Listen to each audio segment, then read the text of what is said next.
It's Thursday evening. Evening ஆனா தான் கொஞ்சம் எனர்ஜெட்டிக்காக இருக்கும். ஏன்னா மத்தியானம் கொஞ்சம் நல்லா தூங்கி ஏந்திச்சிருப்பேன். நைட்லாம் இப்போ தூங்கவே முடியறதில்ல. மூச்சு வாங்குற மாதிரி இருக்குது. திரும்பி படுக்க கஷ்டமாக இருக்குது. ஸோ மத்தியானத்தில் கொஞ்சம் தூங்கிக்கிட்டா தான் ஓகேவா இருக்குது.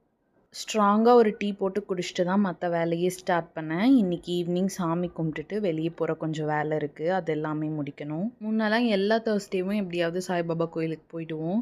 வீட்லேயுமே ஓரளவுக்கு பூலாம் போட்டு நல்லா சாமி கும்பிடுவேன்.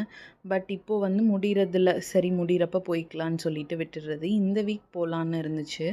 சரின்னு சொல்லி இன்றைக்கி கிளம்ப வேண்டியதுதான். உங்களில் எத்தனை பேருக்கு இந்த மாதிரி இருக்கும்னு சொல்லுங்கள். எனக்கு வீட்டிலேயே சாமி கும்பிட்டாலும் ஓகே தான். பட் அந்த கோவிலுக்கு போய் நம்மளுக்கு இருக்க கஷ்டமோ சந்தோஷமோ அதை அமைதியாக கடவுள்கிட்ட சொல்லிவிட்டு ஏதோ ஒரு வேண்டுதல் வச்சுட்டு வரும்போது மனசே கொஞ்சம் அமைதியான மாதிரி இருக்கும்.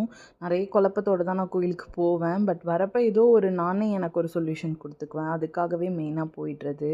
உங்களுக்கு யாருக்கெல்லாம் இப்படி ஃபீல் ஆகுன்னு சொல்லி மறக்காமல் கமெண்ட் பண்ணுங்கள்.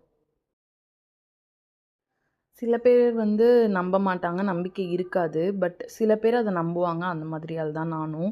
அது நான் வேண்டுறது கண்டிப்பாக எல்லாமே ஃபுல்லாக நடக்குதா அப்படின்னு கேட்டால் தெரியல. பட் அதுக்கான ப்ராக்ரஸ் எனக்கு தெரியும். ஓகே, இதை நம்ம வந்து நினச்சிட்டே இருந்தோம். ஒரு வேளை அது நம்மளோட ஹோப் வந்து அதிகமாக இருக்கிறதுனாலே அது நடக்குமோ அப்படின்னு எனக்கு தோணும். இருந்தாலும் நான் அதை வேண்டுறதை விட மாட்டேன். பார்க்குக்கு தான் போயிருந்தேன் இன்றைக்கி வாக்கிங்க்கு. இப்போலாம் பார்க்குக்கு போயிடுறது. டைம் போகிறது தெரிய மாட்டுது. கொஞ்சம் எக்ஸ்ட்ராவும் நடந்த மாதிரி இருக்குது. அதுக்காகவே அங்கே போயாச்சு.